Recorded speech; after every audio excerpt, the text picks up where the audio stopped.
Hi நண்பா, welcome back to my channel. இன்றைக்கி நம்ம என்ன பார்த்துட்ருக்கோன்னா, நம்மளோட விஜய் அண்ணாவோட பர்த்டே பேனர் தான் பார்த்துட்டு இருக்கோம்.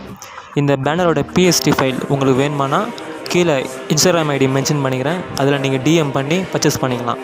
இப்போ தான் நீங்கள் நம்ம சேனலை ஃபஸ்ட்டு பார்க்குறீங்கன்னா ஃபஸ்ட்டு சப்ஸ்கிரைப் பண்ணிவிட்டு பக்கத்தில் இருக்கிற பெல்லை ஆளில் போட்டு நம்ம வீடியோ பாருங்கள். நீங்கள் பண்ணுற ஒவ்வொரு சப்ஸ்கிரைபர்னால தான் எனக்கு அடுத்த வீடியோ போட ஒரு மோட்டிவேஷனாக இருக்கும். வாங்க நம்ம வீடியோக்குள்ளே போகலாம்.